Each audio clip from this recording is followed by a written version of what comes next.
لیکن کوئی مسئلہ نہیں، یہ تو ماشاءاللہ اتنا ہے کہ ٹائم پر ہیں.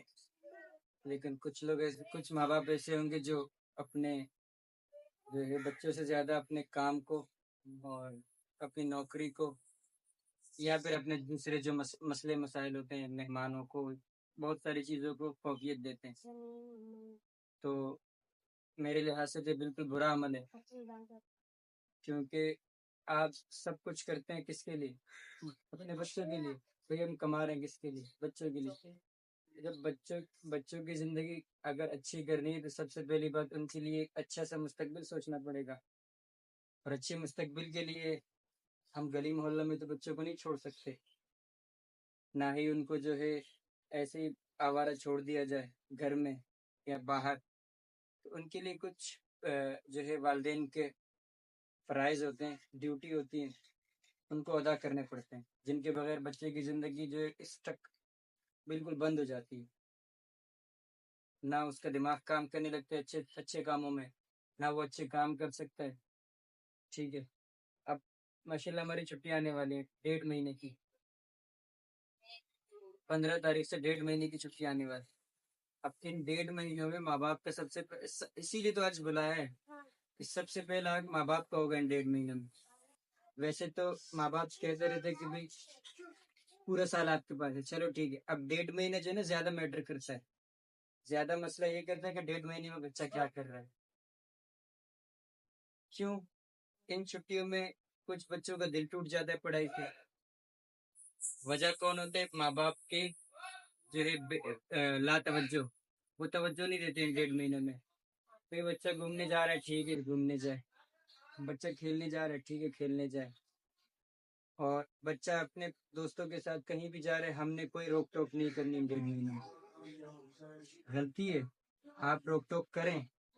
آپ اپنے بچوں کے جو ہے وہ، میں نے پہلے بھی ایک بات کہی تھی، شیڈیول بنائیں، ٹائم شیڈیول بنائیں کہ بھئی آپ نے، آپ کی 1.5 مہینے چھٹی ہے، آپ نے 10 دن یہ کرنا ہے، آپ نے 10 دن یہ کرنا ہے، اور میں آپ کو 10 دن گھمانے لے جاؤں گا، دادی کے پاس لے جاؤں گا، نانی کے پاس.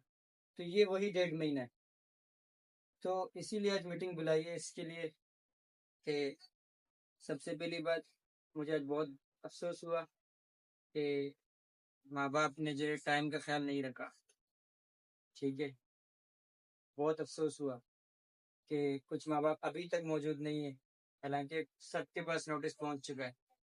تو مجھے بڑا افسوس ہوا کہ وہ اپنے کاموں کو زیادہ فوقیت دیتے ہیں، زیادہ ترجیح دیتے ہیں کہ ہم اپنے پہلے کام کریں پھر بچے. تو یہاں پر میں آپ لوگوں کو 10 باتیں بتانے والا ہوں.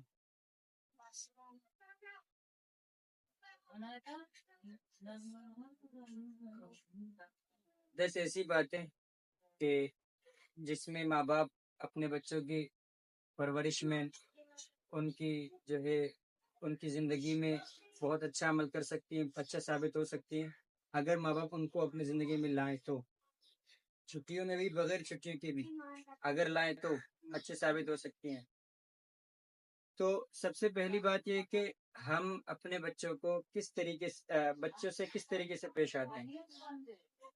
یہ بہت سب سے بڑا مسئلہ یہ ہے کہ بچے ہمیں دیکھ کر کام کرتے، وہی بچے اپنے استاد، اپنے ماں باپ کو دیکھ کر.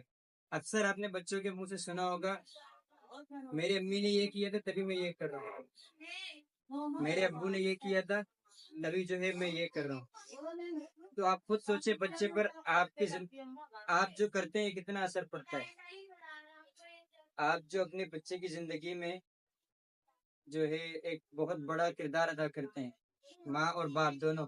ایسے نہیں کہ میں صرف والد صاحبوں کو کہہ رہا ہوں یا پھر صرف جو ہیں اپنی ماؤں کو کہہ رہا ہوں، نہیں، آپ دونوں شامل ہیں، کیونکہ بچہ آپ دونوں کا ہوتا ہے، اکیلے کسی کا نہیں ہوتا. اور بچہ اسی وقت جو ہے آگے کی طرف جاتا ہے جب ماں اور باپ دونوں ساتھ ہوں، اور ساتھ پرورش کریں. جو ہے باپ نے ماں پر ڈال دیا، بھی تیرا بچہ تو سنبھال، پڑھائی ہے یا پھر جو ہے اس کا خرچہ ہے جو بھی ہے، تو یہ بھی غلط ہے. ماں نے جو ہے صرف باپ پر ڈال دیا، بھائی کام بھی آپ کرو، جو ہے بچوں کے سنبھالو بھی آپ، تو یہ بھی غلط ہے. اور دوسری بات، ہمارا جو ہے سب سے جو نقصان دہ عمل ہے وہ یہ ہے کہ ہم بچوں سے زیادہ پیار کریں. تھوڑا سا اس کو جو ہے کسی طرح سے چوٹ پہنچی، ہم شروع ہو گئے کہ یا اللہ میرا بچہ کیا ہو. زیادہ پیار یہ نقصان دہ عمل ہے. وہ کہتے ہیں ہر چیز زیادہ ہو تو وہ نقصان دہ ہوتی. پانی اگر سمندر میں زیادہ ہو جائے تو نقصان دہ نہیں ہوگا. آگ اگر صرف چولہے کے بجائے پورے کمرے میں لگ جائے تو زیادہ نہیں ہوگا، نقصان دہ عمل ہے نا.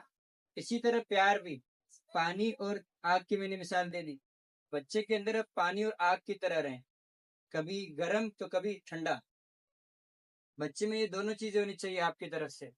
آپ صرف جو پانی برسا رہے ہیں اس پر اور جو ہے اس کو گرمی سے بچا رہے ہیں، آگ کی گرمی سے، تو بچہ کیا سمجھے گا؟ جب وہ اس کو تکلیف پہنچے گی نا زندگی میں کبھی، تو وہ یہ بولے گا کہ بھئی یہ تو آگ ہے، اب میں اس کو برداشت ہی نہیں کر سکتا، یعنی میں مصیبتوں کو برداشت نہیں کر سکتا. تو اس کو برداشت کرنا سکھائیں کسی بھی حوالے سے. تیسری بات، اپنے بچوں کی زندگی میں جو ہے آپ لوگ ہمیشہ انوالو رہیں. انوالو ہونے کا مطلب آپ کا بچہ کر کیا رہا ہے اور کس کے ساتھ گھوم رہا ہے، کس کے ساتھ بیٹھ رہا ہے، کیوں بیٹھ رہے، کیسے دوست ہے اس کے، اس دوستوں کا بیک گراؤنڈ کیا ہے.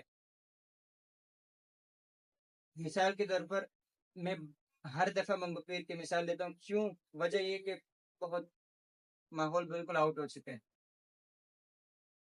مثال کے طور پر کوئی بچہ گھوم رہا ہے باہر اور وہ کسی ایسے دوست کے پاس جو ہے وہ جا رہا ہے جو پہلے سے کسی گندے کام میں ملوث ہے. آپ کو تو پتہ نہیں کہ وہ کس کام میں ملوث ہے، لیکن اس نے جو ہے اپنی زندگی میں وہ کام کر دیے جو آپ جو ہے سوچ بھی نہیں سکتے. تو یہ آپ کی زندگی کے لیے بھی، اس بچے کی زندگی کے لیے بھی بہت بہت غلط ثابت ہوگا. تو یہ آپ اپنے بچوں کی زندگی میں جو ہے ہمیشہ دخل اندازی کریں کہ وہ کر کیا رہا ہے، اس کو کیا کرنا چاہیے اور اس کو اپنی زندگی میں آگے بڑھنے کے لیے کیا کرنا چاہیے. ہمارے سالانہ پروگرام ہوئے، سالانہ امتحانات ہوئے، اکثر ماں باپ کی سوچ یہ تھی کہ سارے بچے پوزیشن لیں. ایسا ہو ہی نہیں سکتا، ایسا ہو ہی نہیں سکتا. جیسے اللہ تعالیٰ نے ہر چیزیں دو بنائی ہیں، سچ جھوٹ، صحیح غلط، جائز ناجائز، حق باطل. اسی طرح جنت اور جہنم بھی، اسی طرح جنت اور جہنم بھی. اور اسی طرح بچوں کی زندگی میں جب وہ تعلیم حاصل کرتے تو کوئی بچہ پوزیشن لیتا ہے، کوئی بچہ پاس ہوتا ہے. اب ماں باپ کی میں نے یہ سوچ دیکھی ہے اس سال کہ ماں باپ نے یہ سوچا ہے کہ کوئی اگر بچہ پوزیشن نہیں لے رہا تو میں اس بچے کو نکال دوں گا. غلط سوچ ہے. آپ خود پتہ ہے غلط سوچ ہے یا نہیں؟ غلط. اس سال یہ ہوا ہے بچوں کے ساتھ اور وہ بچے ابھی تک گھروں میں بیٹھے ہوئے. اس کا مطلب کیا ہوا کہ ماں باپ کو بچے کی جو پڑھائی سے زیادہ اس کے کس سے پیار ہے، اس کے نمبروں سے پیار ہے، اس کی پوزیشن سے پیار ہے. تو یہ اس طرح بالکل نہیں کرنا چاہیے.